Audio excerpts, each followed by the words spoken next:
丫头，今天我们要千机全开喽，认真些啊！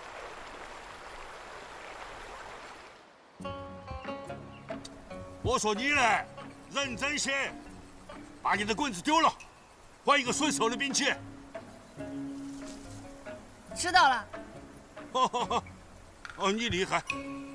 啰嗦。那天那小贼过千机全开的洗墨江，也是手无寸铁。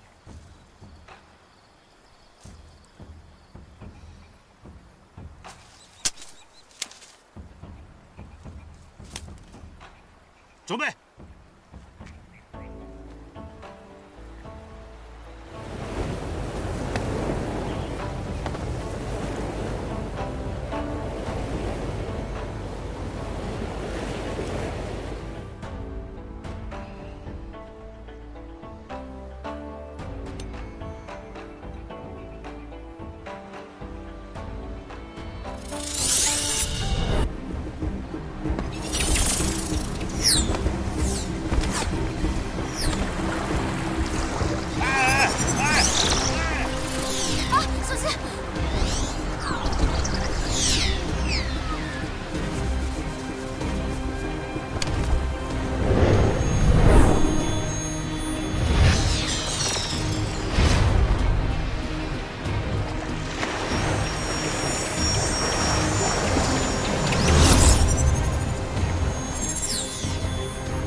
可以哦。哎呦！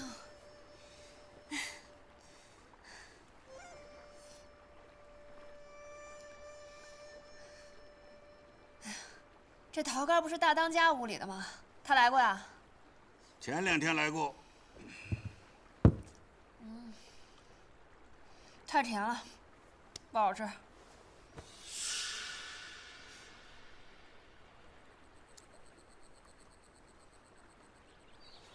啥意思？啊？哎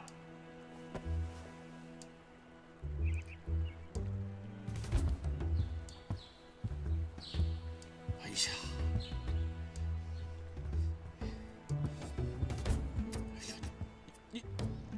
你啥意思啊？你这是？啊？我觉得呀，这个人呐，在做事情的时候，肯定要考虑一下别人的感受。比方说，你吃这个桃干儿，这个东西你咬了一口，你不吃又放回去了，这很难看哦。这不好吃啊！不好吃，你为啥这样吃嘛？我不吃怎么知道不好吃呢？好，哎呦，没事。我觉得你到我这个地方，不是来练武功的，你是来折磨我的，好吗？现在千机阵你也破了，滚吧！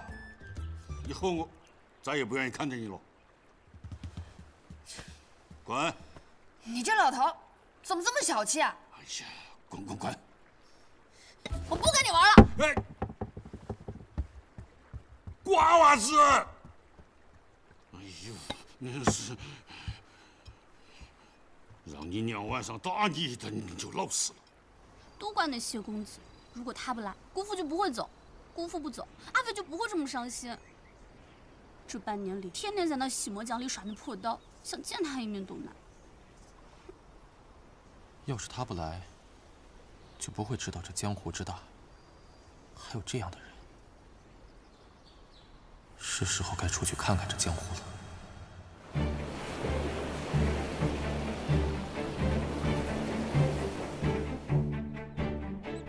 这里就是咱们后堂考教弟子的地方，摘花台。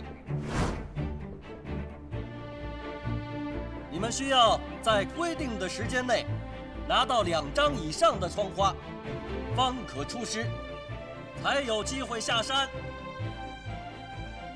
在这2张窗花中啊，有1张必须要从那个高的木桩上夺取，并且要挑战一位在座的掌门，作为守庄人，守在木桩前。剩下的窗花，则可以通过挑战守在矮石桩前的其他长老弟子来获取。多多益善，越多越好。48寨弟子上摘花台。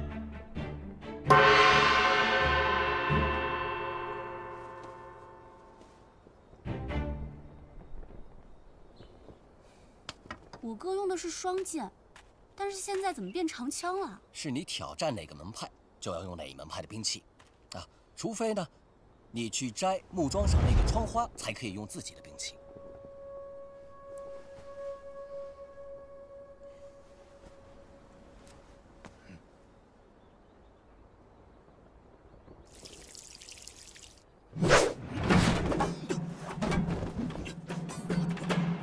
功夫不错啊。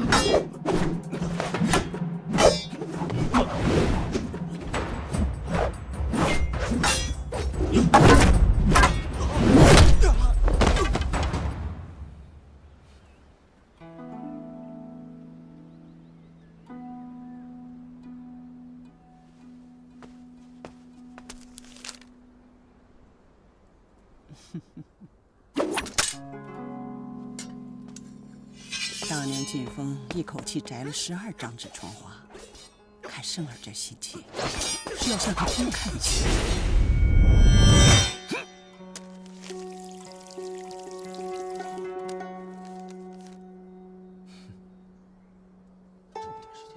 这么亲手可以啊。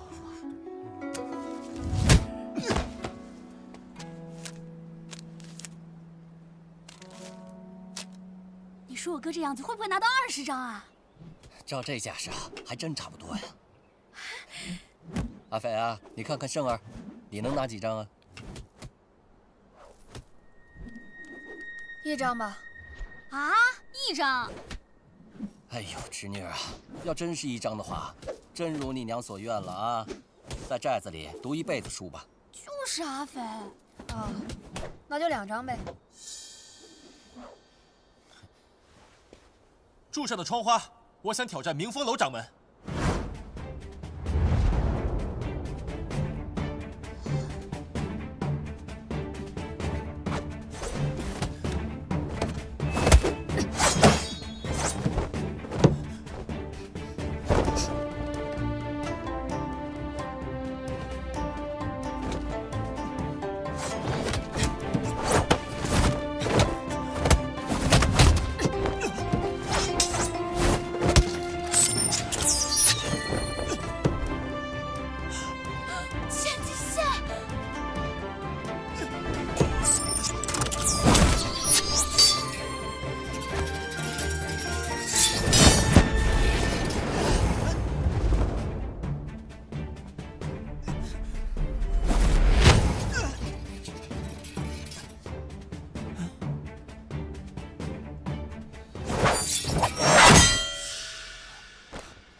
多谢寇掌门手下留情。马叔啊，你看看有没有破的？你小子敢这么说啊？那肯定连个小破口都没有啊！李胜摘得窗花15张。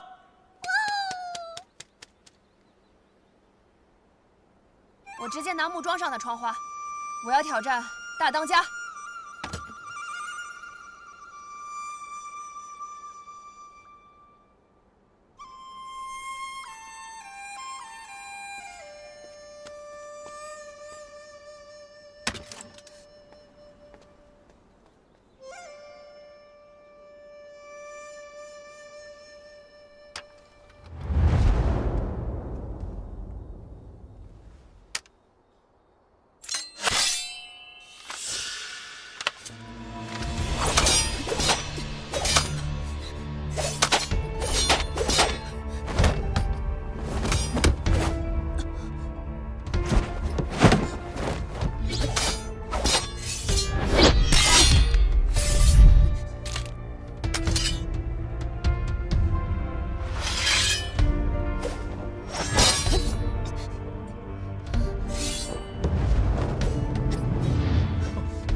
小丫头行啊。是啊。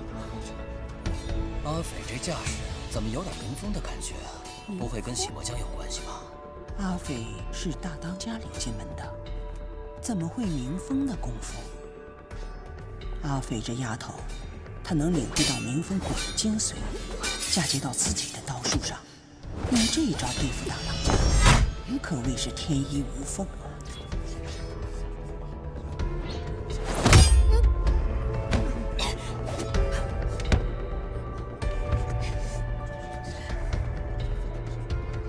阿肥，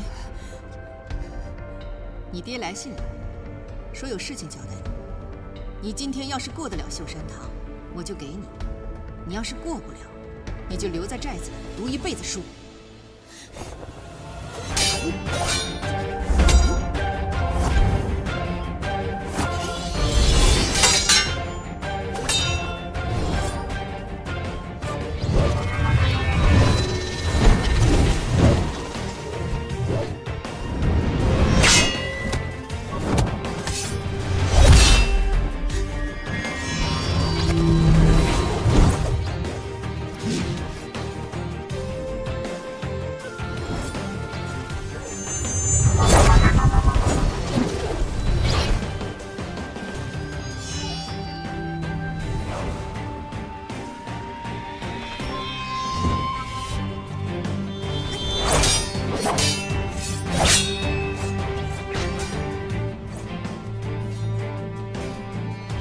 破血刀，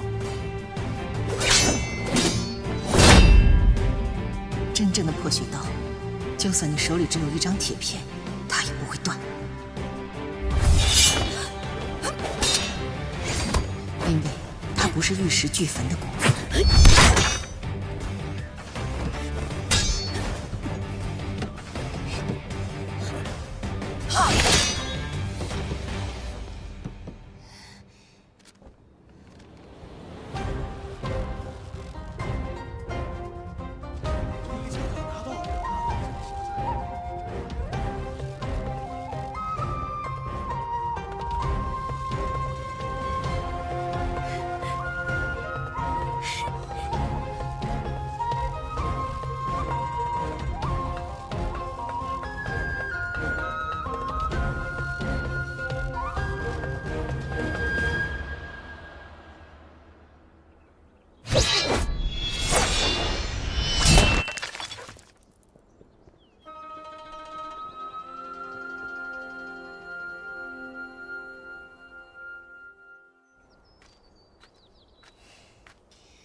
给。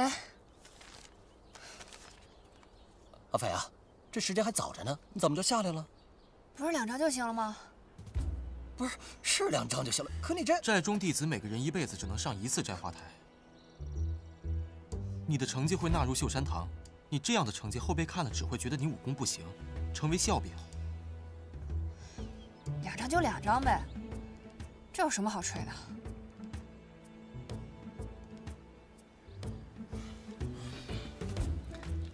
名牌的事情就劳烦马兄了。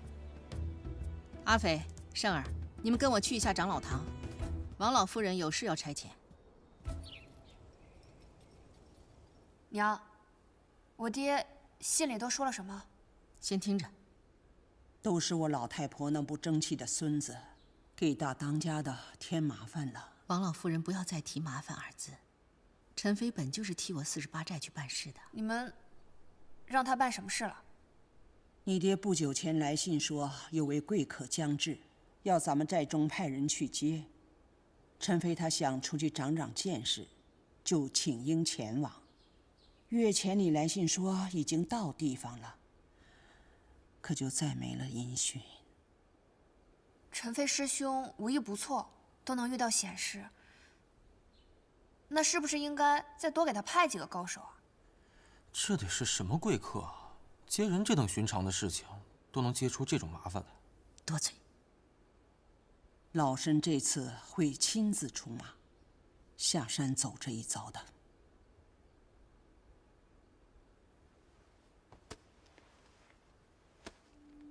阿斐，胜儿，哎，你们看好了，所谓的贵客，其实是中武将军吴大人的亲眷。吴大人被北贼所害，一子一女2个孤儿颠沛流离，你爹于心不忍，向我求救。我们48寨已经派出了13个人前往接应，可是到现在杳无音讯。现在山下匪盗横行，本就不太好走，那些人带着2个孩子，拖慢了行程也未可知，想必已经离得不远了。您要是担心，带人迎迎他们便是。唉，此行本不必带着你们2个累赘，是我厚着脸皮求王老夫人带你们下山去长长见识的。到了山下，万事不可自作主张，敢给我惹事，回来小心你们的狗腿。刚才你明知道这一刀下去你刀会断，却有恃无恐，因为你知道我不会把你怎么样。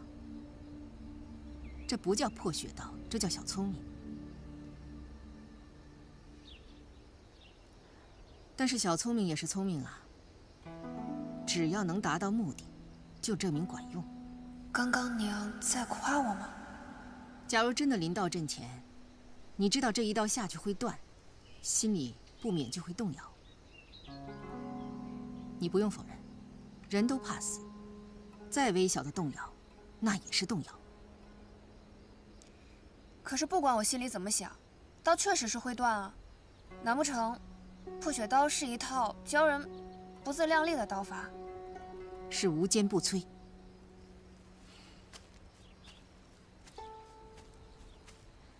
阿飞，你可知道这世上有多少高手？有很多。对，有很多。山外还有高山，没有人敢自称是天下第一，但是每一个人都是爹娘生的，都是血肉之躯，都是从牙牙学语开始，都是从站起来走路开始。沙砾的如今，就是高山的过去。你的如今就是我们的过去。阿飞，鬼神在6合之外，人世间行走的都是凡人。你为何不敢相信自己手中的这把刀能无坚不摧？看好了，我只教一遍。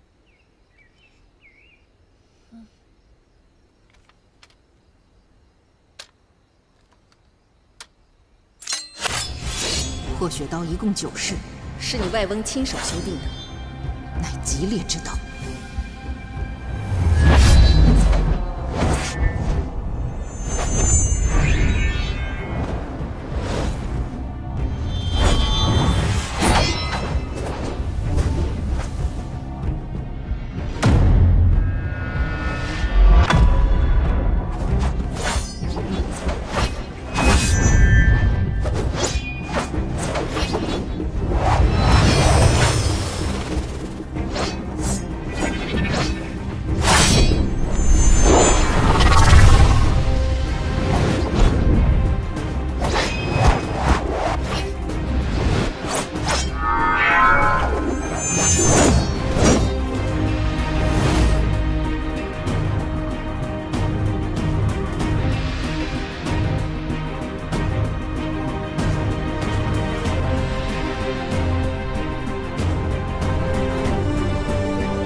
你们能不能带我去啊？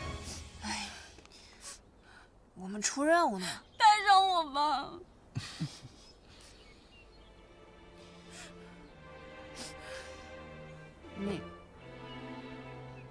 你去烦烦我娘。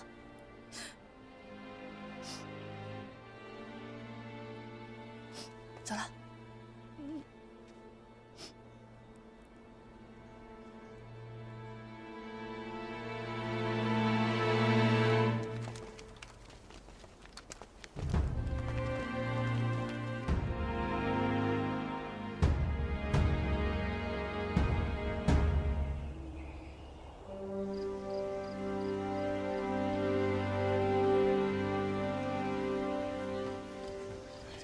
您的茶。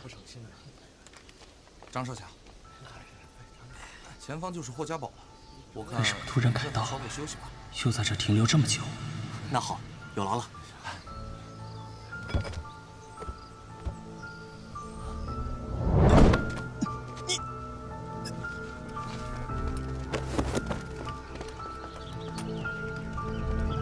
霍家堡葫芦里到底卖的什么药？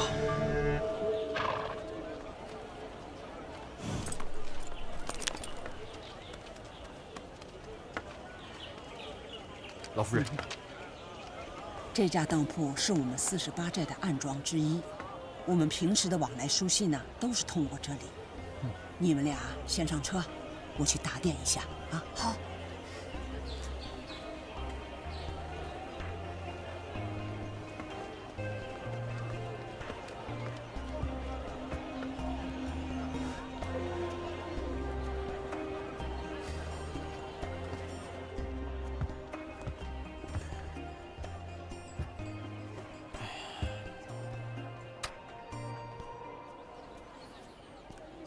你就不想出去逛一逛？之前有人告诉我，山下的百姓食不果腹，看来又被骗了。那是因为这里是春回镇。那又怎么样？春回镇还属于48寨的管辖区内，这里还住着许多48寨的眷属。再往外走走，你就知道此言不虚了。你这不是第一次下山？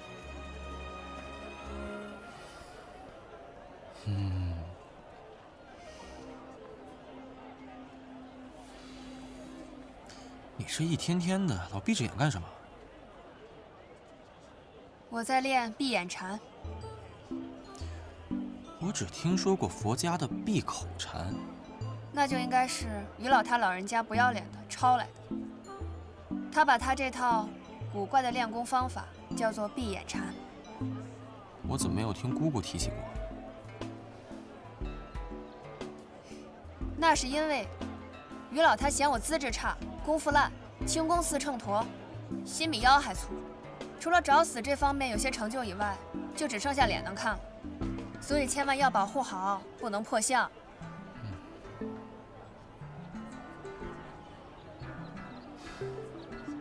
每当我被困在江心的时候，他就让我坐在一边闭目冥想，脑子里不断描摹一招一式。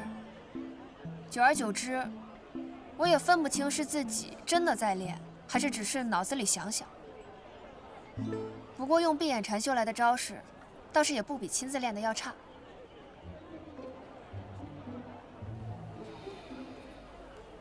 那天姑姑把你留下，是不是传你破血刀了？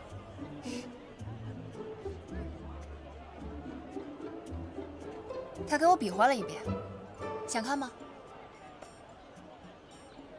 想看，我可以给你使一遍。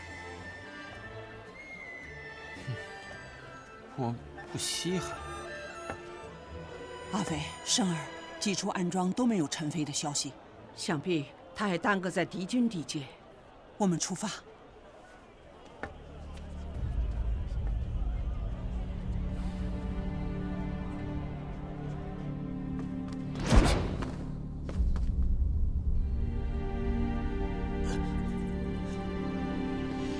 消息听说，朱雀主穆小乔在离开思想山之后，便落在了洞庭。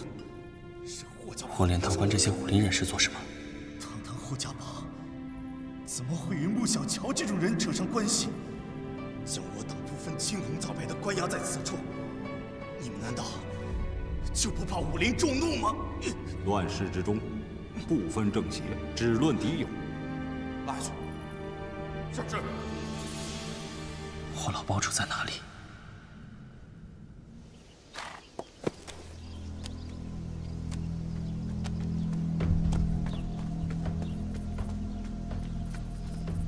大宗主，属下打听到，那霍家堡似乎在山间建立起了一座黑牢，还秘密囚禁了许多武林人士，不知意欲何为。还记得吴飞的那些书信吗？记得，那些书信都是途经霍家堡传过来的。大庄主英明。走，去一趟霍家堡黑牢。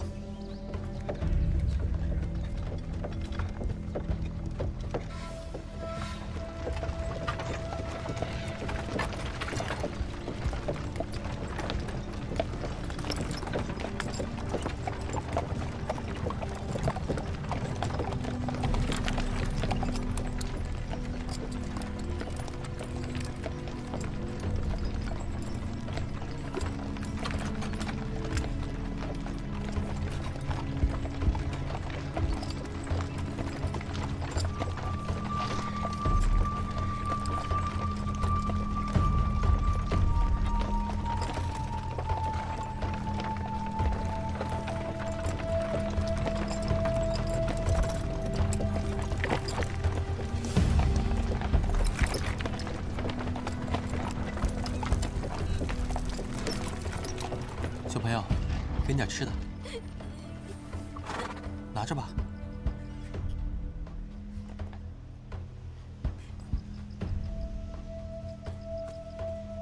干什么啊？走开！生儿，怎么回事？这里的村民好像不太欢迎我们。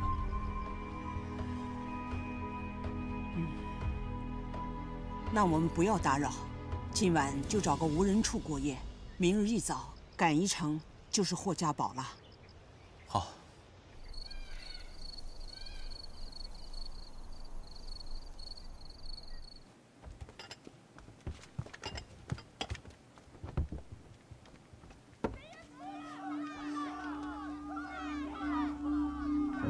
有人喊我们贼人，去看看。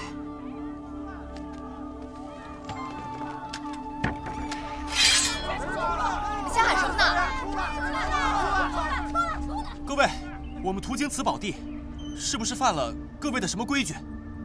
你们要脸就算，为什么还要杀我的儿子？杀人？各位，我们没有杀过人，一定是有什么误会。别跟他们废话，今天我们就是跟你们同归于尽，同归于尽！各位，生儿偿命！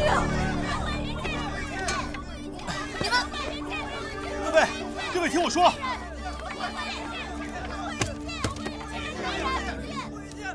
诸位乡亲，你们看老身像大家结社的贼人吗？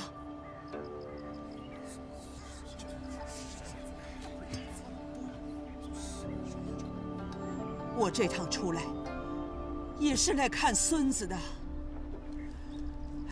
给这孩子买身好衣裳，好好葬了吧。你们将我们误认为是贼子，想必那伙人也是武林人打扮。不过，此地离荆州只有1天的路程，这霍家堡就在附近，怎能容许一群武林人做盗贼横行？自霍家堡堡主生病以后，我们就再也没见过霍家堡的人。什么大侠，都是强盗啊！队长，贼人，真正的贼人，他们来了，就在村口。生儿，你去保护好村民，其余的人去查清楚究竟有多少贼子。是。阿飞，你跟我去会会他们的头。好。可是，你们若是伤了人，就会给这全村上下带来血光之灾。明白了，各位乡亲们，大家先躲起来，把刀都收起来！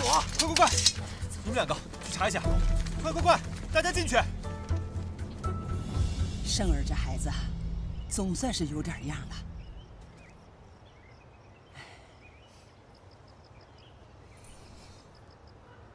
一会儿见到贼子，你把钗子递过去。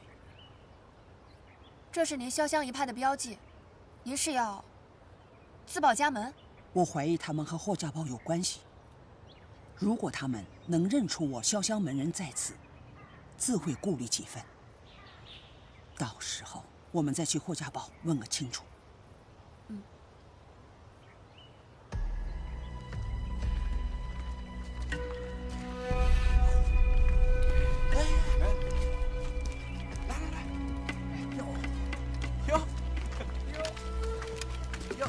原来是个美貌的小娘子啊！哟，怎么会点儿？哟，会点功夫啊？这位壮士，我一个老太婆，不过是带着孩子回乡，实在不是什么富贵人家。这样吧，我这儿还有件金器，这位壮士拿去当个酒钱也好。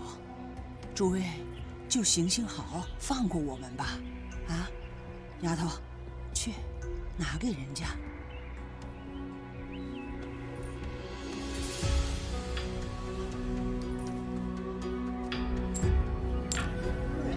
哇，老夫人，您真是通情达理呀！不如您将这马车一并舍给我们吧？啊？哼，老身奔波千里，就为了见上孙儿一面，这车马罢了，老身走着回乡。阿肥，去把车马赶来。去。哎，何必勉强呢？老夫人，不如您将这小娘子一并舍了给我们，哥几个过几天赶这辆马车，风风光光的送您回乡，如何呀？啊！就是啊。丫头啊，婆婆经常跟你说，闯荡江湖要和气讲道理，还要守人家规矩。可若是遇到不讲道理、不守规矩的人，动手！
这是破血刀重出江湖后，其刃下第一道亡魂，也算是死得不冤。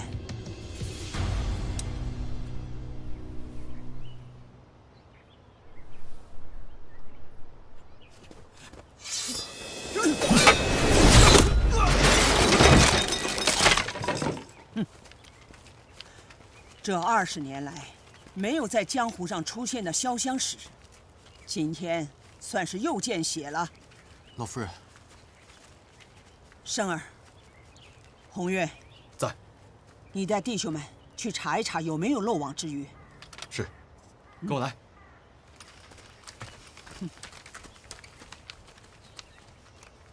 这些该死的贼人，死有余辜。生儿，你掀开他的裤脚，看看他的腿。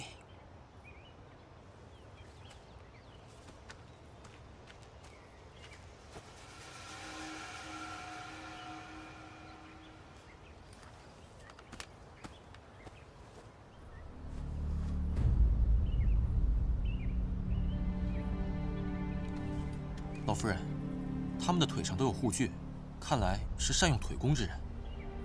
这江湖上只有霍家堡的人练这种腿功，堂堂霍家堡弟子，怎么会沦为强盗？老夫人，我们本来也要借到霍家堡，不如禀报霍老堡主，让他好好管束自己的弟子。不，我们改道去华容。为何？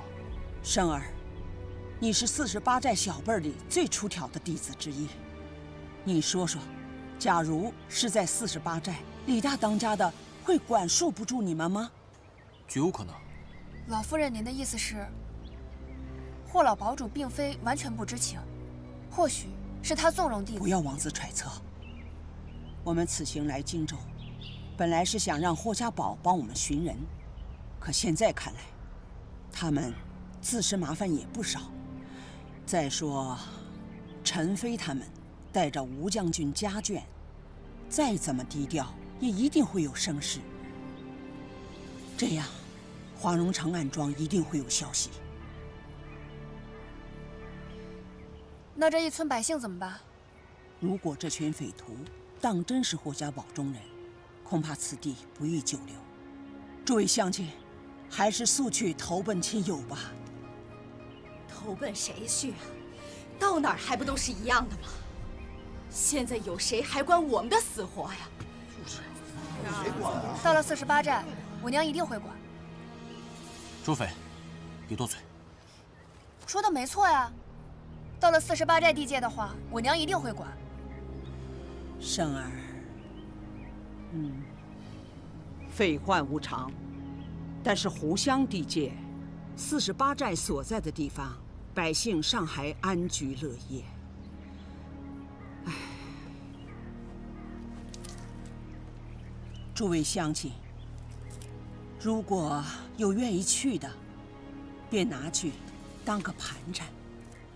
到了48寨地界，递上这个信物，就说是我王老太婆让你们去的，自会有人安顿。谢谢夫人，谢谢。老夫人，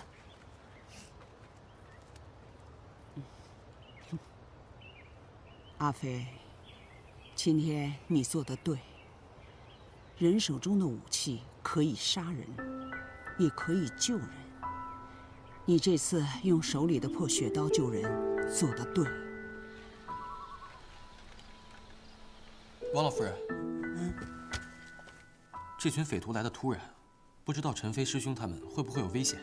我想先行去打探一番，还有个准备。不着急，你一人去太危险，我们明日再商议。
离开48寨以后，我为什么心里有点空落落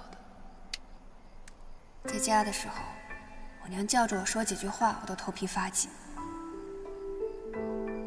自从我爹走后，我就无时无刻不惦记着下山去找我爹。可如今真下了山，才没多少日子，忽然有点想我娘了。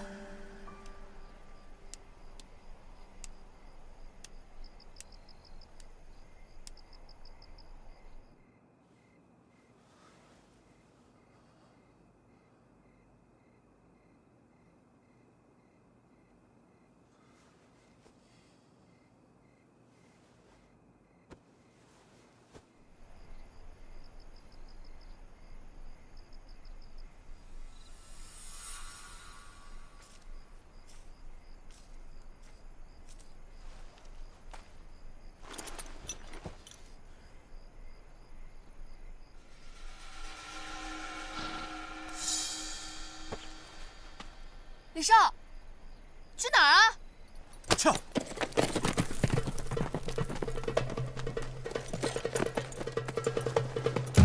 撤！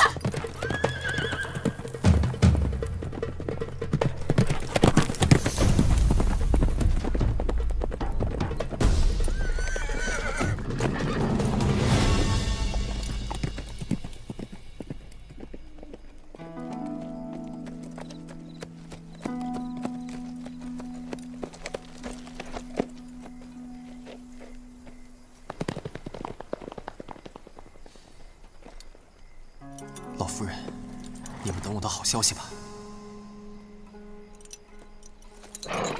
去。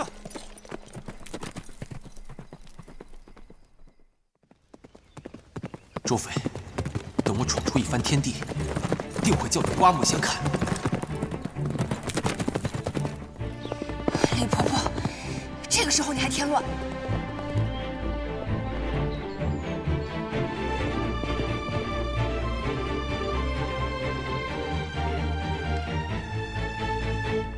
老夫人，还是没有找到。老夫人，还是没找到李师弟和周师妹，但是四周又没有打斗的痕迹，想必他们是自行离开。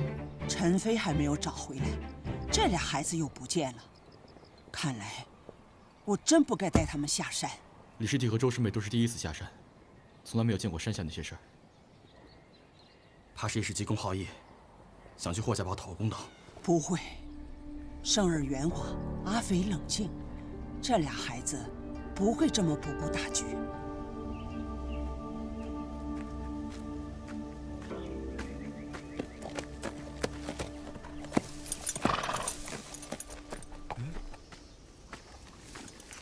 哪儿来的好马呀？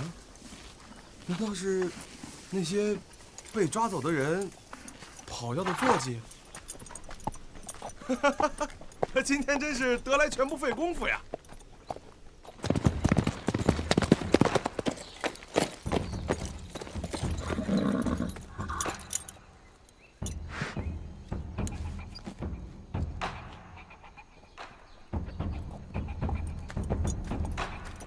！48寨的马。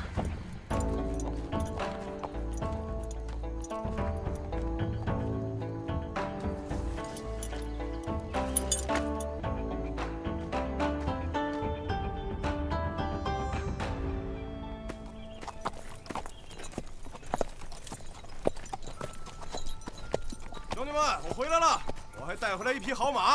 哎呦，这马不错，你在哪儿弄来的？是啊，辛苦了啊！好好看守。这是什么地方？怎么那么多守卫？我得找条路进去，管不了那么多了。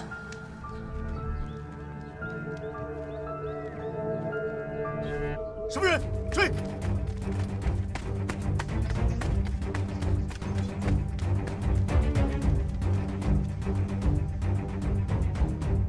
那边追！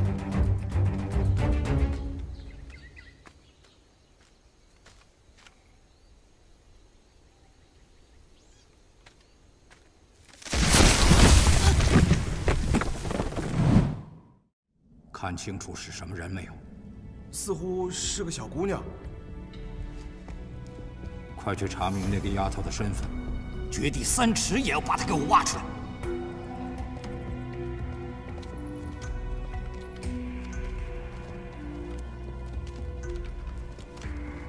哎，起来吃饭了。喂，难道你们不知道，我们李老寨主与你们霍老堡主18拜之交吗？就这么待客？出去！出去！一直吵什么吵？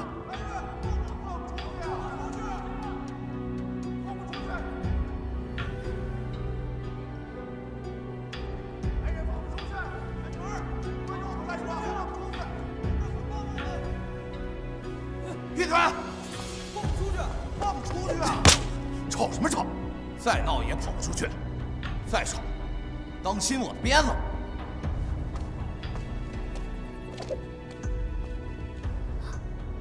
我是真的没想到，曾经霍家堡也是堂堂名门正派，没想到如今无耻到这个地步。姐姐，爹爹不是说江湖人士都是侠肝义胆的英雄好汉吗？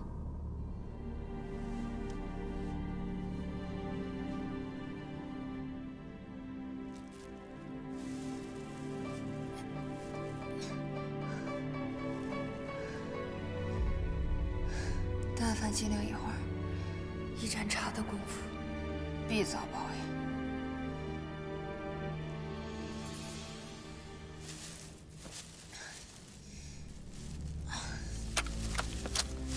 我这究竟是？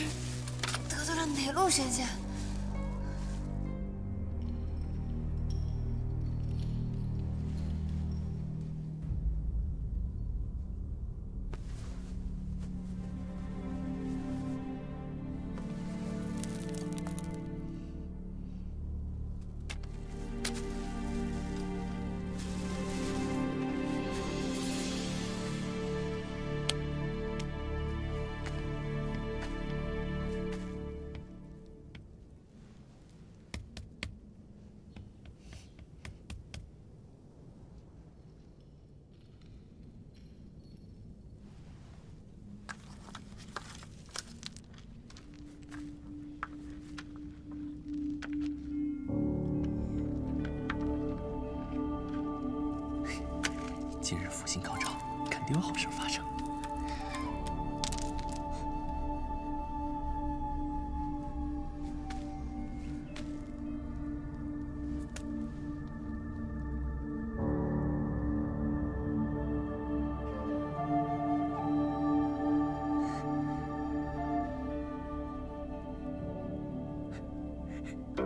没事儿，你好呀。你是什么人？是被关进来的吗？可不是嘛，这里啊还关着不少人呢。你进来的时候没看到吗？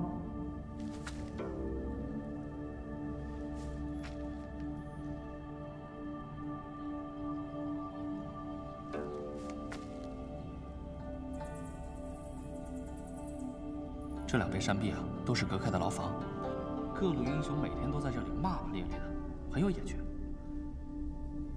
唉，只可惜啊，我来晚了，沿街像样的牢房都没有。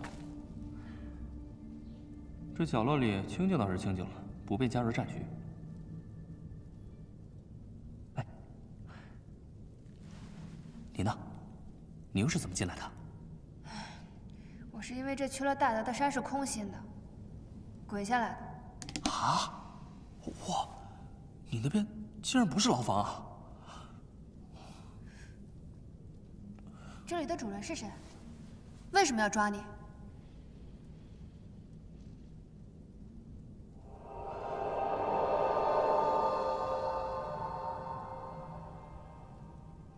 哎，抬头看，你左边有一丝光漏下来了，往那边走走好吗？好不容易来了个漂亮小姑娘，快给我洗洗眼睛。这口气怎么有种熟悉的感觉？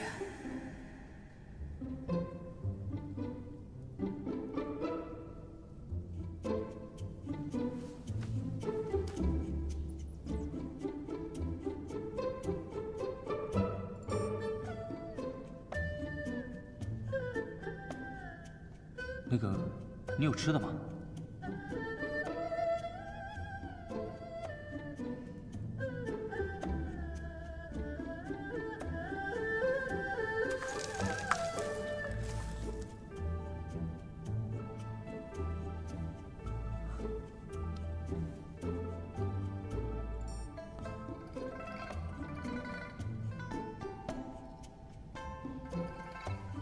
我随身带着喂狗的。这个不会是喂狗的吧？果然是那只狗。你是谢梅梅？水草精？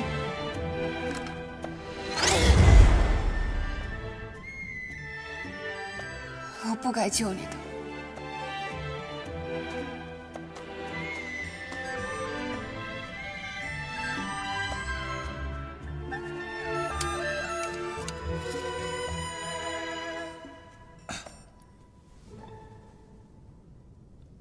谢梅梅，是当初逗你的，你叫我谢允吧。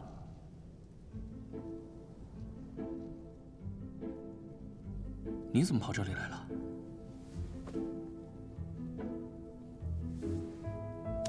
我们是来山下办事儿，但是我表哥好像被抓了。怎么我每次遇上你，你跟你那倒霉表哥都能摊上点事儿啊？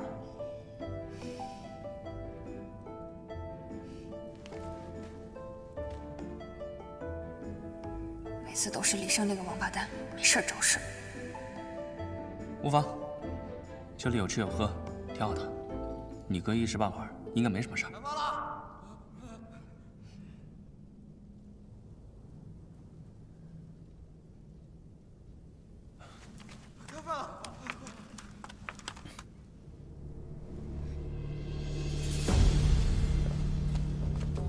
快！你呢？来。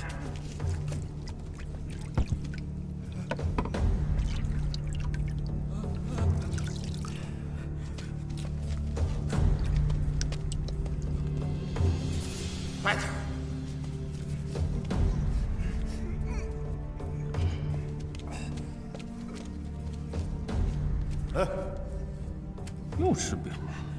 刚才看到一个女贼跑过去没？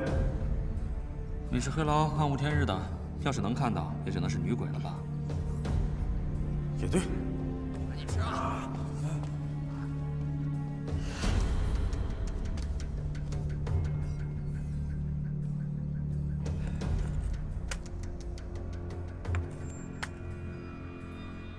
没事，刚才送饭的来了，外面好像还在找你。对了，你饿不饿？我还好。那你要不饿，我就先吃了。要是饿的话，我就打上点再吃。不用客气，随便。哦。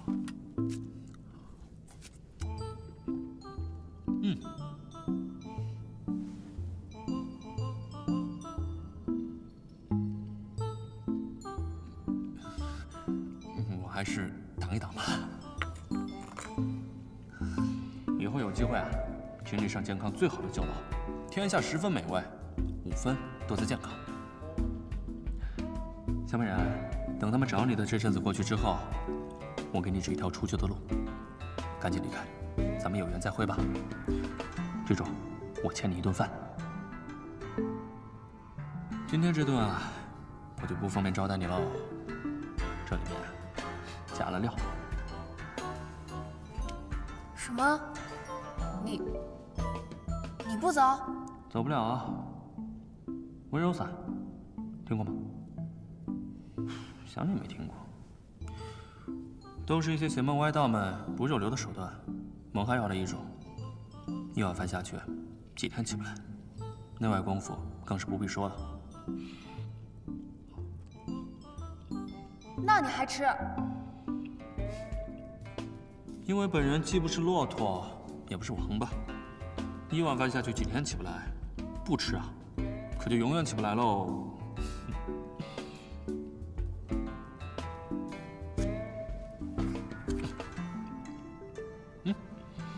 咱们虽然萍水相逢，但是每次见面都能险象环生，也算是半个生死之交了。哎，要不这样吧，你叫我声大哥吧，啊，怎么样？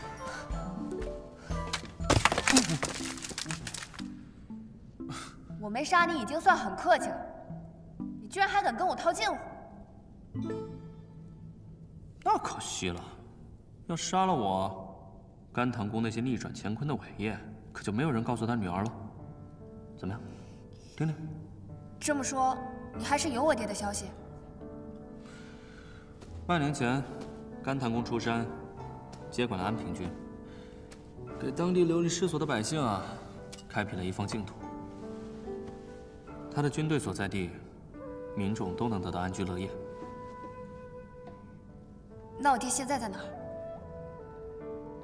这我就不知道了，行军路线可没有个定数。我还以为这趟下山能够见到我爹呢。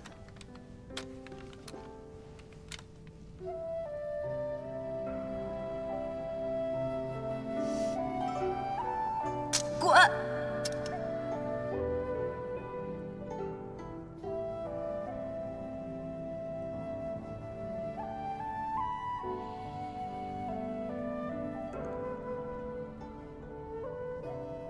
在下一向怜香惜玉，没想到还是伤了一个小美人的心。美人，若你还恼我，叫你砍我一刀，出出气可好？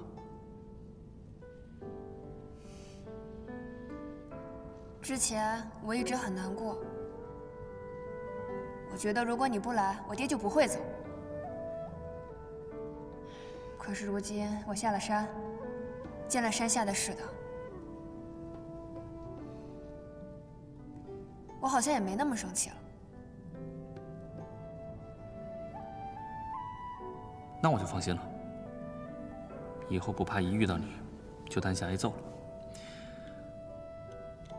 像我这种柔弱老实的书生，只怕经不起你这种女侠的欺负。我就算要找你出气，也得先能从这儿出去才行啊。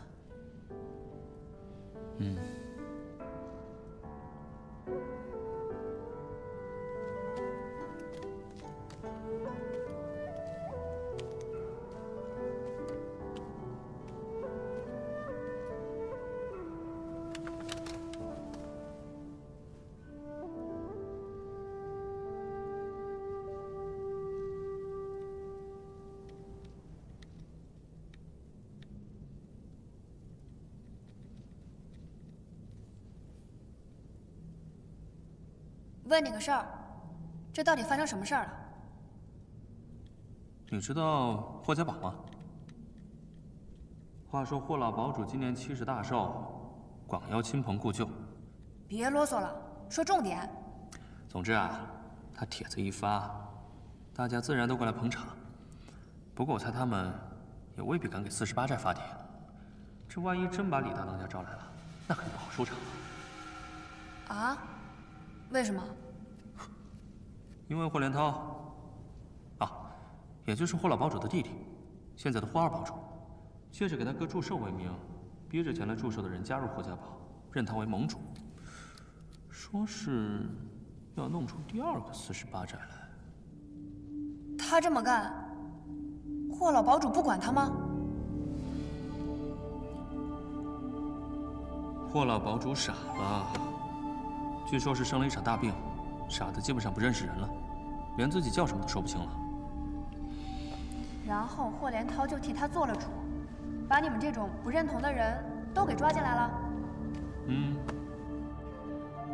怪不得我这一路上见到霍家堡的人，都打扮成土匪的样子，打家劫舍的，连马都不放过。虽说是武林名门，竟然能干出这么丢人的事儿。哪里，霍连涛既然要当盟主，还是得要2份面子的。那些来参加寿宴的人，前脚好言好语送走，后脚再让一些不大体面的江湖朋友把他们抓起来，关到这黑牢里。那这不是掩耳盗铃吗？所以你就是这么抓进来的？不是，我运气好，没有赶上老堡主大寿。不过可惜，我和48寨的人一起，不小心遇上了霍家堡的人。谁？上次见你爹带头抓我，是潇湘一派功夫的那个兄弟。陈飞师兄。你是怎么遇到他的？我这刚好出门办事儿，结果就遇上他们了。后来就被霍家堡的人一起抓到这儿了。所以，你就把陈飞师兄和吴家人一起送进了霍家堡。不愧是甘棠宫的女儿，聪明啊！你才聪明，你聪明的把陈飞师兄送入虎口也就算了，自己也让人关在这牢房里。给你浇点水，你都可以发芽了。喂，这可就不能怪我了。这霍家堡与你们48寨的交情，天下人皆知。再说，你那几个师兄对在下戒心重得很。我要去救人。哎，等一下，这里面关着的武林人士这么多，你怎么救啊？那我就把他们一起都放出去。妹子，这里面的情况既复杂又凶险，万万不是你一个人可以解决得了的。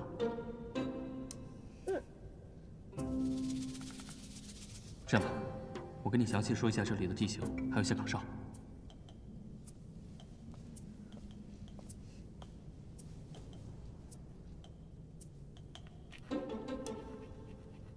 你是从哪儿知道这些的？嗨，你以为我就真老实待着？我早开了锁，出去溜达好几圈了。你既然能溜出去，那为什么不去救人啊？你忘了，我这不是中毒了吗？怎么带别人全身而退啊？哎，你看，这地牢分为上下2层，守卫众多。最后，到这里就可以出去了，明白了吗？哎，石子敬，石子敬！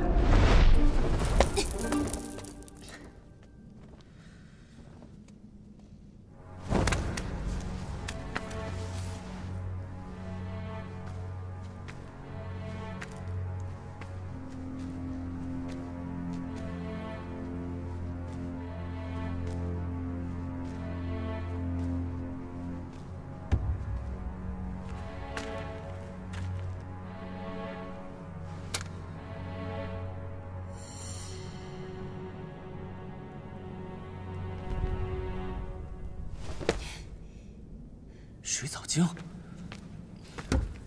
你怎么进来的？厉害吧？开门。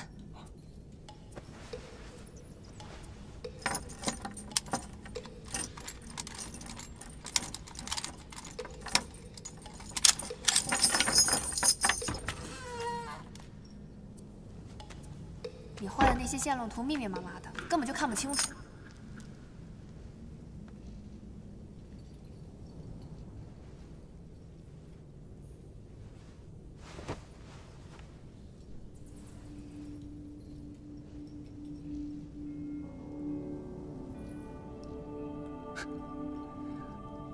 女侠，你到底看不看得懂地图啊？哎，我看时辰差不多了，你抓紧点。嘘，别吵。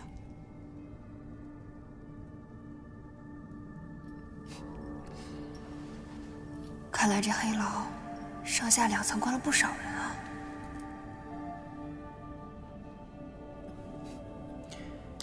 他们每隔1个时辰敲梆子的时候都会换班。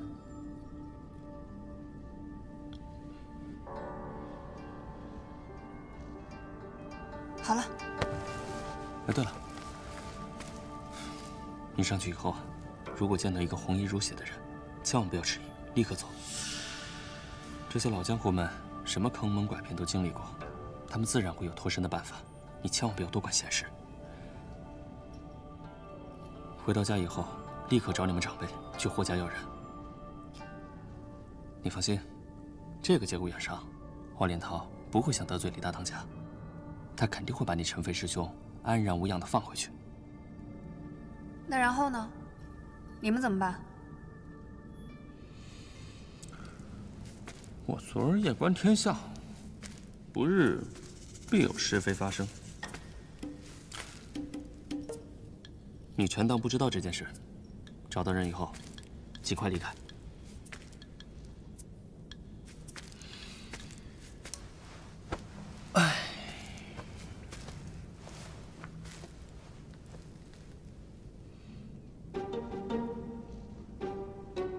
哎，你瞪我干什么？我可是一个有原则的人，绝不会指使小美人去做危险的事情。我待在这儿挺好的，我们兄弟3个有说有笑，再住上2个月也不寂寞。哪儿来的兄弟3个？骄阳、青天，还有我。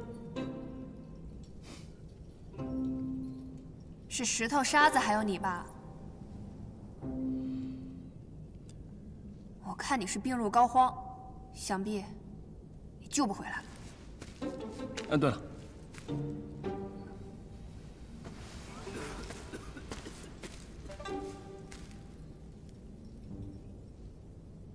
等将来我从这里出去以后，你要是还没有回家的话，我去找你吧。还有一件挺重要的东西要给你的。啊？上次我擅闯你们家，虽然是受人所托，但到底害你爹娘分隔2地，还连累你断了1把刀。难为你还记得。这件事情我一直都挺在意的，便想着替你打一把。只可惜还没有找到好的材料，所以就先送你一把木头的。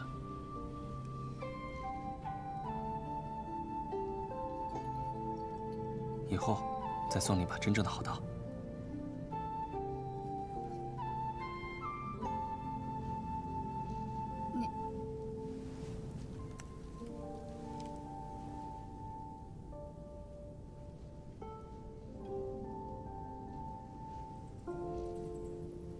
你真的不走了吗？人多了容易打草惊蛇。你进来的时候啊，想必是惊动了这里的守卫，上面已经有人开始抓捕你了。唉，放心吧，我命大，你啊，还是先救你自己出去吧，省得连个报信的人都没有。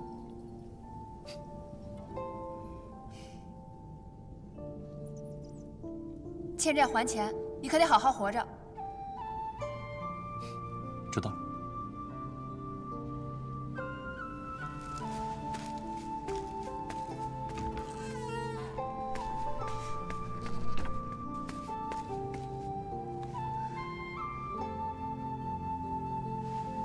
大当家可没教过我临阵脱逃。不把他们找回来，我怎么有脸回48寨？况且，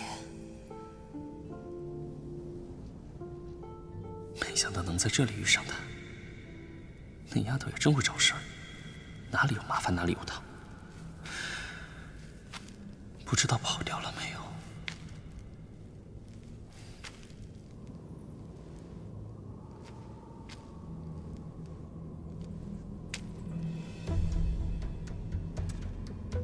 哎，走了。啊，来了。他们每隔一个时辰敲梆子的时候啊，都会换班。交接的时候，先头的人经过小亭子撤走。没什么事吧？没有。后来的人要短暂的在周围巡视一圈。这片刻的功夫里，交接亭是灯下黑，可以落脚。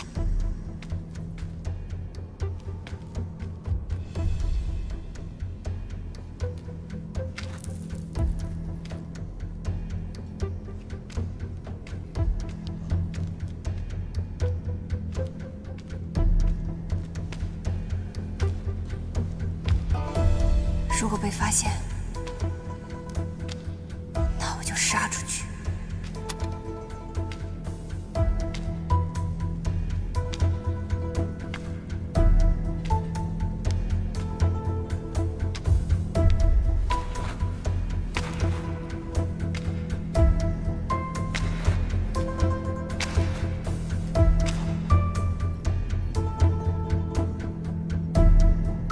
走吧。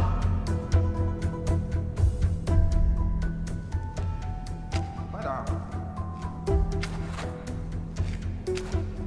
来了。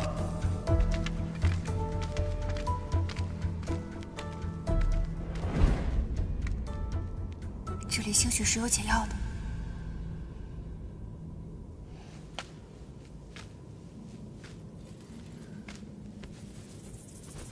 这帮混账东西，给别人吃毒药，自己倒是挺会享受的。你们这边走，快点！你们到那边走。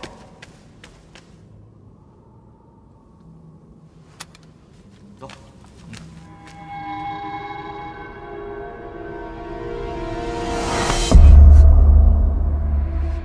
好强的压迫感。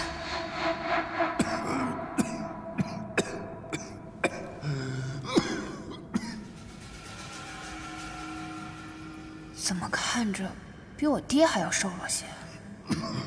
多谢。前辈，你没事吧？哪儿来的小丫头？好大胆子！外面嚷嚷的，就是在找你吧？哦，家中有一兄长，独自外出的时候被他们捉去了，不得已来寻。打扰前辈了。时辰何处？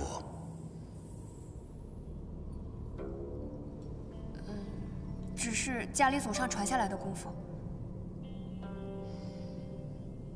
爹娘随便教，自己胡乱练，强身健体而已。我们家人丁稀少，另外还有2个亲戚家的表兄妹，谈不上什么正经门派。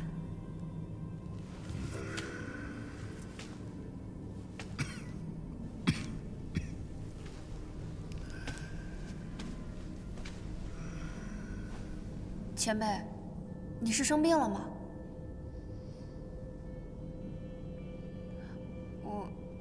我爹也是这样，他常年身体不好，一受风寒便整日咳嗽。也不知道爹现在身边的人把他照顾得好不好。无妨，一点旧伤。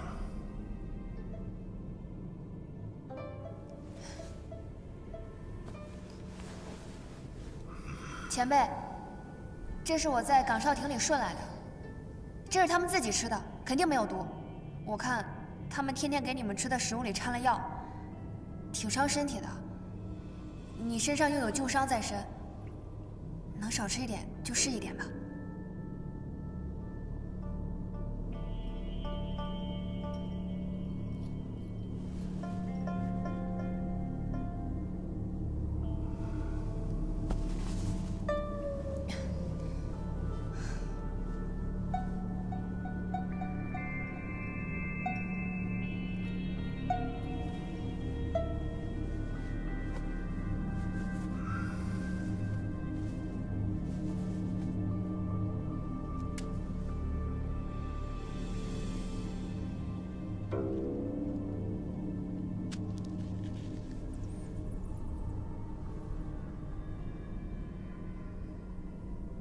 你方才说的兄长被他们关在哪里了？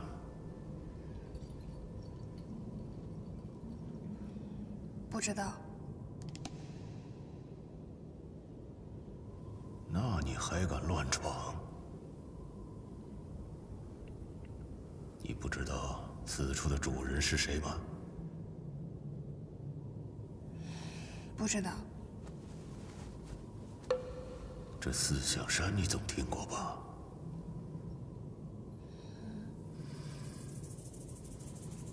奶都没断的小崽子，怎么都敢出来乱走动？你家果真是没人了。这人究竟是什么身份？怎么一把年纪了还这么不会说人话？四象山有一群妖魔鬼怪，上有4个主位，大言不惭以四象冠名，实则是一群臭名昭著的搅屎棍。这一度闹得江湖上是血雨腥风，后来那兄弟4个狗咬狗，闹起了内讧，这才算是分崩离析。最后，朱雀一支落在了荆州附近，依附了霍家。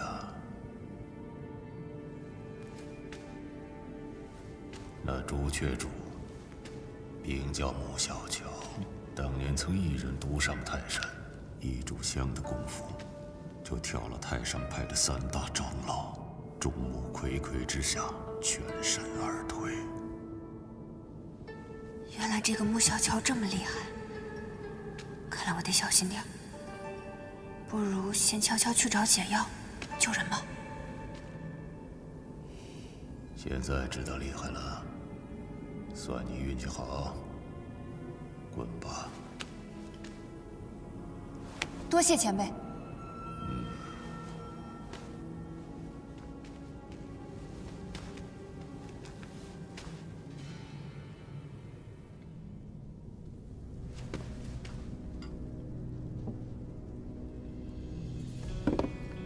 厨房，温柔伞既然是下在食物里的，显然要经厨房统一调制。厨房里天天人来人往，不可能万无一失，总会有自己人误事。他们肯定有备用的解药。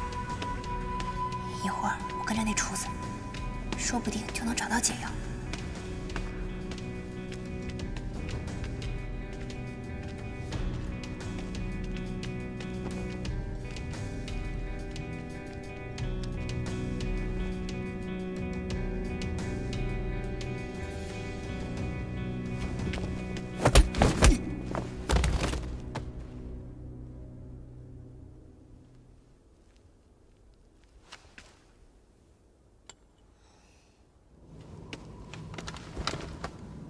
庄主，刚才无妨，一个小插曲，不影响。确定朱雀主在此山中吗？确定。好，不枉我在此久候。按原计划，等通天阳到了，先杀了穆小乔。那霍连涛不足挂齿，只要抓住了逼问出我要的东西即可。是。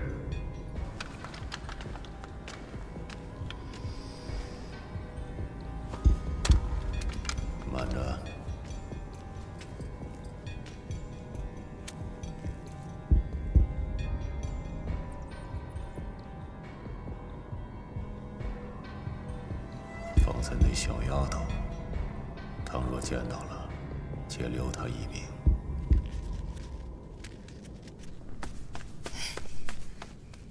哎，你看我找到了什么？不是让你走吗？你怎么又回来了？快开门！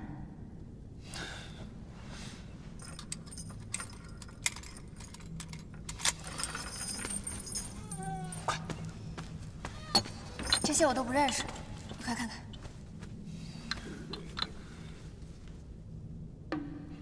这是避暑丹。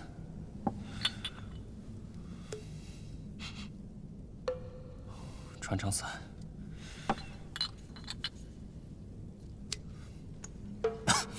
金疮药粉。这是什么？鹤顶红。哎呀，好像都不是啊。这是什么？春。不是，你都去哪儿拿的？怎么什么都拿？春什么？是春，那个抹春饼的酱，别吓我。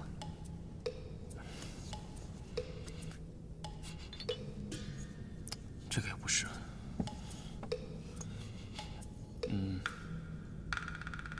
都不是啊。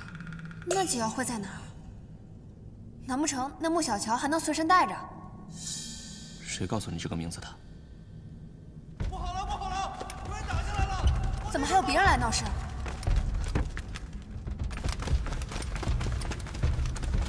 快！不好了，不好了！怎么回事？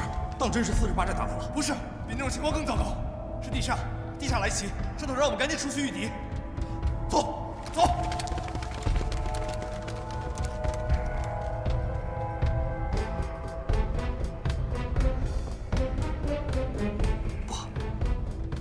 局面比我想象的还要糟。那我们现在往哪儿走啊？逆着人流，穆小乔肯定是在御敌，我们去他房间里。快走。这边。48战也就罢了，黑牢里混进地煞的人，你们都不知道，我留你们有何用？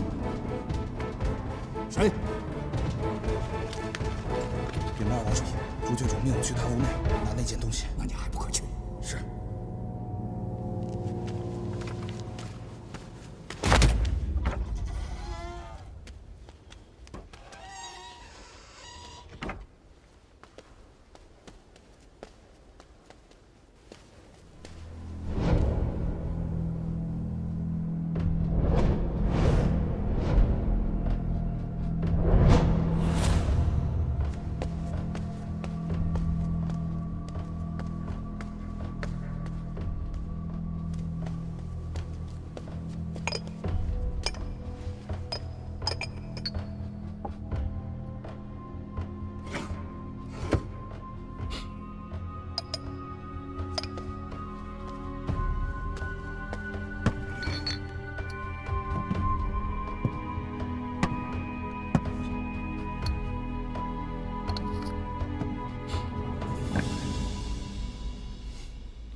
找到了。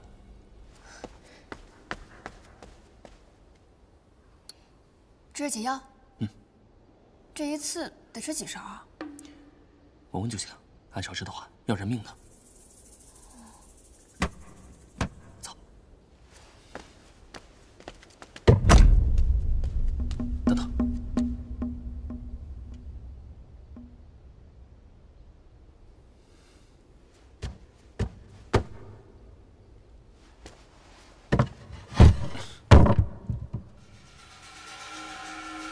这是什么？糟了，他们要炸黑牢。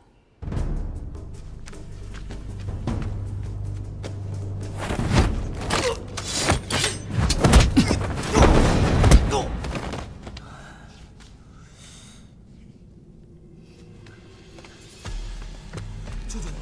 快救救我！帮帮我们！快松手！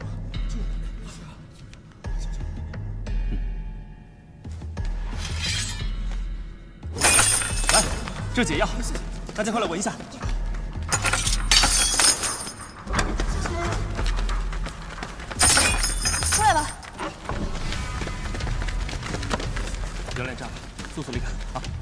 快！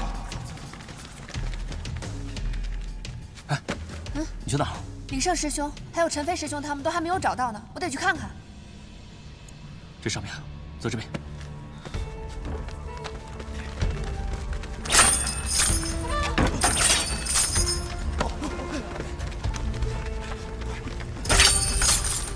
走，快点，跟上，快走！跟上，快点，快走！这边。放心吧，我看你那凶闪的面相，不像个短命的。他一个小白脸，若是被朱雀主他们抓住了，那肯定就……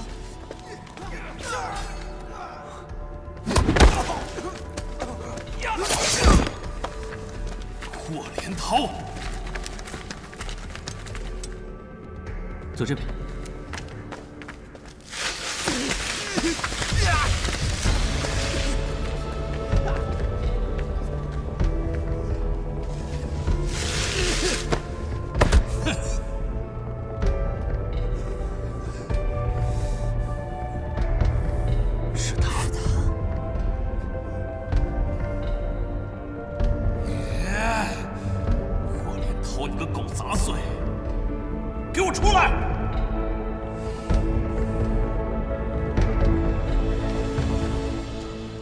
居然认识他？之前见过。这地煞既然来了，看来今天在场中人都要危险了，说不定啊，还要杀我们灭口。趁他们还没有发现，你赶紧走，啊！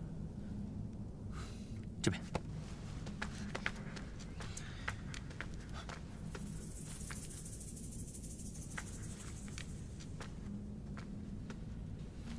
你跟过来干什么呀？你要再跟的话，药你拿去，你去给那帮雷水解毒，我可走了啊。行啊，给我吧。喂，我的小姑奶奶，你搞得清楚状况吗？这地煞跟朱雀主都来了，你不要命了？反正我也要救李胜和陈飞师兄他们，我就把他们这么丢在这儿，我跑了，我娘肯定会杀了我的。我回去怎么跟我娘交代？我说，你娘是你亲娘吗？是你的小命重要还是交代重要？交代重要。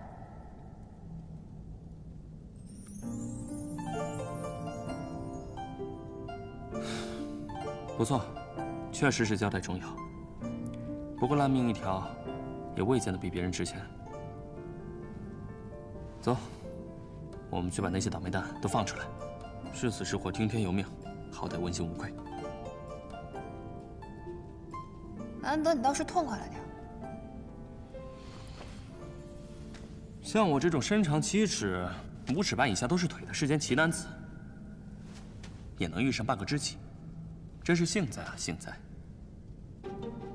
为什么我是半个？因为你怕是还没有5尺高。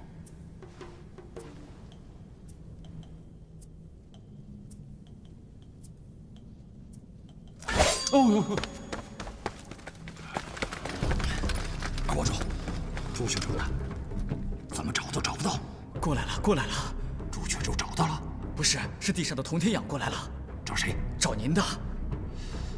看来我们的计划是行不通了。先找个地方躲躲，走。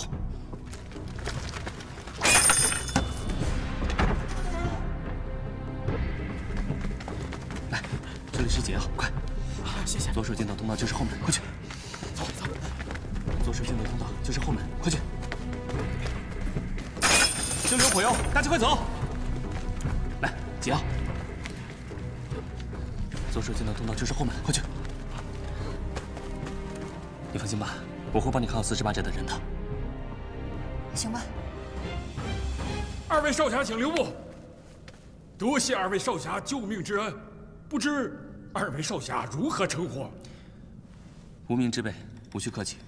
好，那今日之恩在下铭记五内，他日青山不改，绿水长流。大哥，你刚听清我说的话了吗？哦，这黑牢有火油啊！啊，那在下告辞。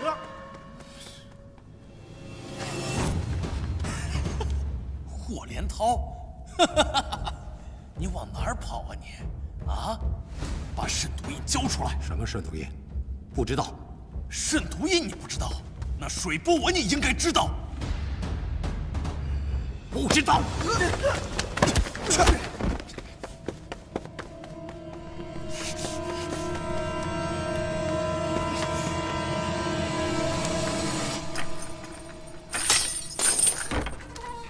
来，这里有解药，谢谢。闻一闻，跟着他们走就行了。来，好，小心！喂，你杀我还要偷袭啊？要不要脸啊？地煞办事，只抓霍家堡的人，无关人等，速速离开！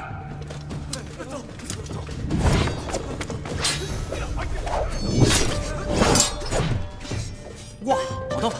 阿飞，砍他砍他！闭嘴！解药。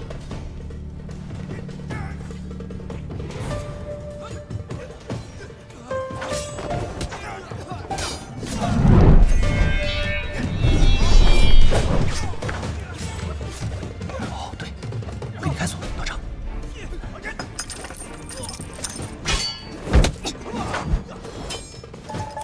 姑娘，18般武艺通道为一，都是在收不在放。分毫不差才能手到擒来，否则逐利也好，讨巧也罢，必误入歧途，流于表面。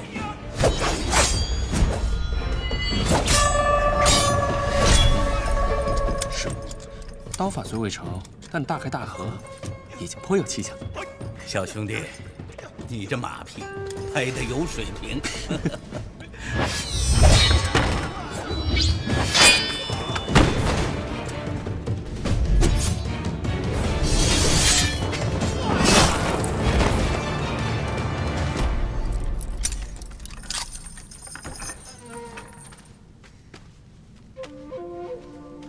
多谢前辈指点。多谢二位解药。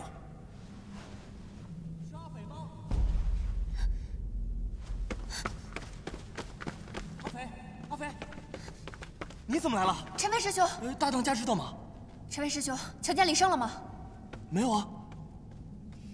算了，那累赘不在这正好，咱们赶紧走吧。哦。哎，楚楚姑娘，我们先走。解药。哦，对了，解药。谢谢。楚楚姑娘，解药。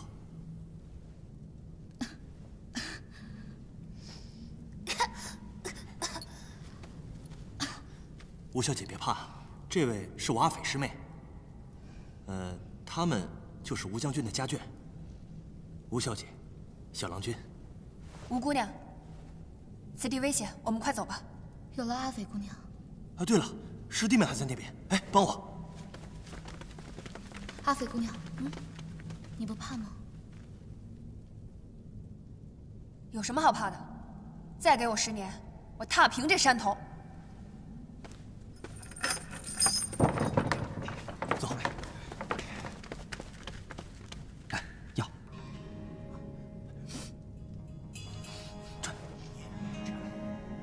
仔细听。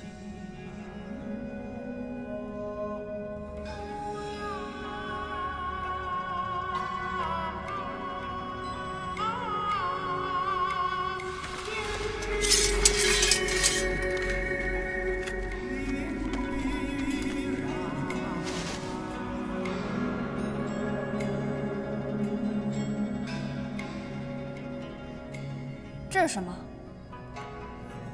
哭咒是什么？是一段词，说的是一个美人，红颜未老恩先断，灯下和烛泪哭婆杏仁，胭脂晕染，化残妆。什么乱七八糟的？是朱雀主，穆小乔。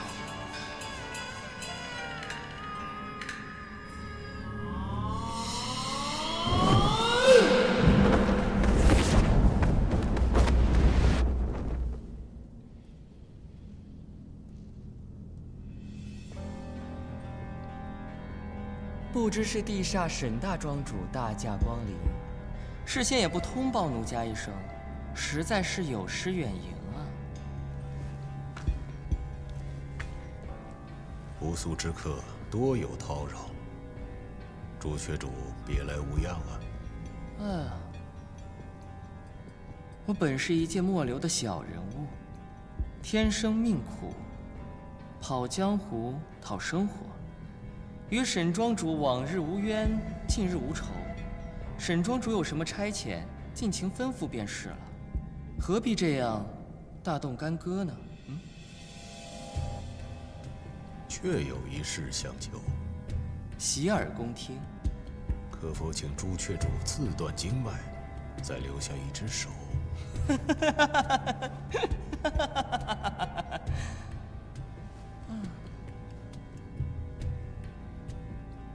沈庄主要废了我的左手，恐怕你自己留着也没什么用吧。是福不是祸，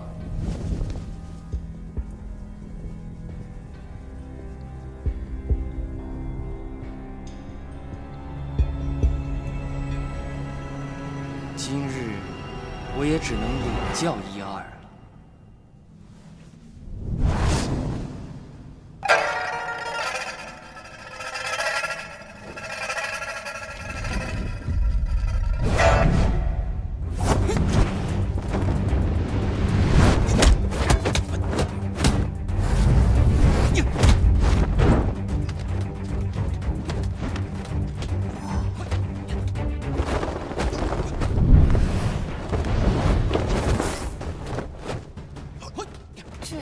这是那个前辈。你又认识啊？哦，之前找解药的时候，他给我提点了一些。哇，真是失敬啊，失敬！周女侠竟然被地煞的沈天树提点过，这从北到南，江湖武林上你怕是第一人了。他也是地煞的？不止，他还是地煞里武功最高的那位。棋不算是一绝，不过听说练到9层就已经止步很久了。大家赶紧走吧。走吧。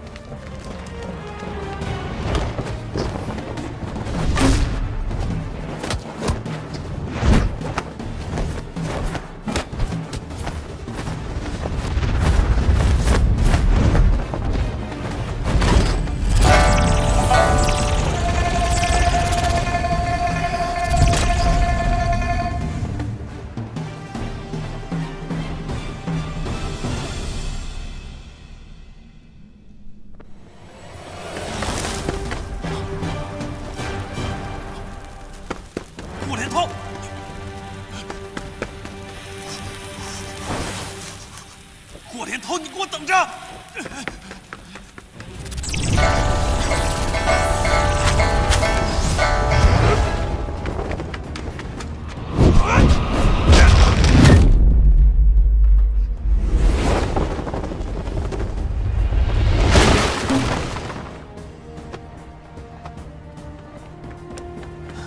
大哥，霍连涛这杂碎点着了火油，咱们快走吧。走。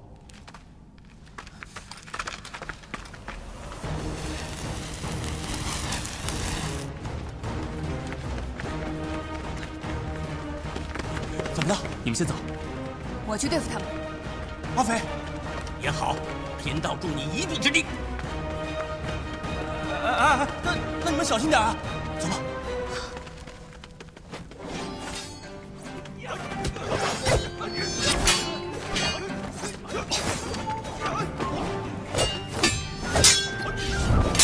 姑娘，走开为山，挂起玄门。什么呀？啊！看到那块石头没有？身体靠上去。左一，脚踏脚。蹲位，踢。原来是奇门的前辈。失敬。这叫浮游阵，一个人就能成阵法，最适合以少胜多。姑娘，向前2步，再往左1步。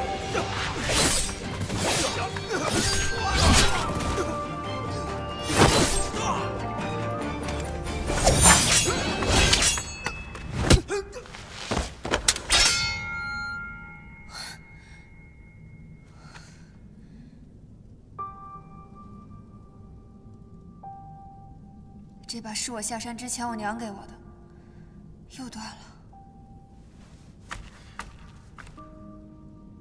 好了，我回头陪你一把。走，我们走近道。走。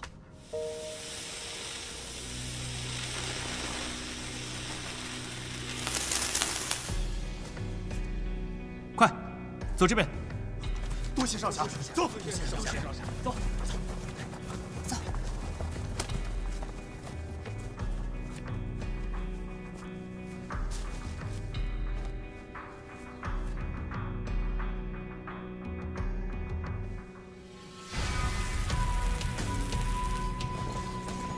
大哥，这边。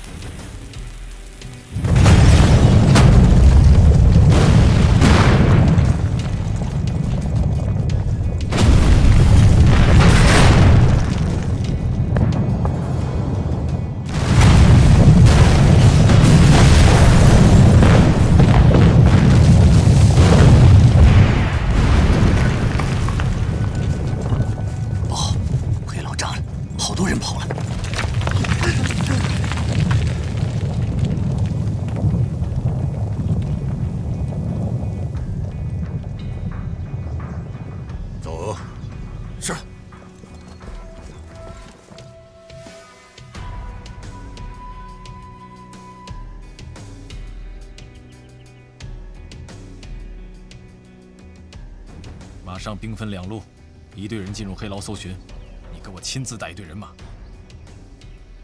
这吴家的后人很有可能藏在人群当中，绝不能让他们跑了。是。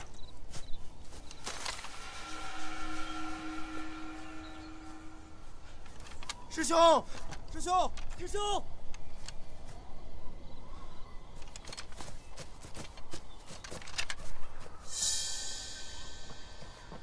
老夫人，生儿呢？生儿，生儿，生儿！师弟，生儿！师弟，师兄，师弟！王老夫人，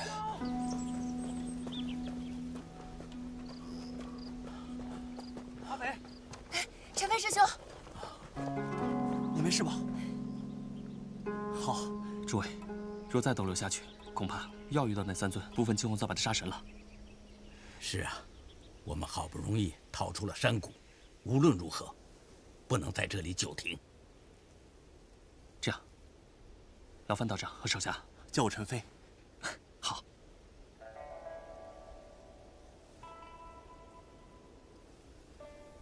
石木小乔，陈飞兄，你和道长先带着48寨弟兄护送伤者和妇孺先行一步。我来断后，尽量拖住他们。那我跟你一起去。我能打，你能跑，这要是真遇上，好歹也能拖上一段时间吧。不，我留下。你还有客人要保护呢。咱们个人有个人的事情要做，而且我现在的功夫可比以前强多了。我们的小阿飞长大了，你答应我，一定不要硬碰，安然无恙的回来。放心吧，陈飞兄，有我在，他必不会有丝毫的闪失。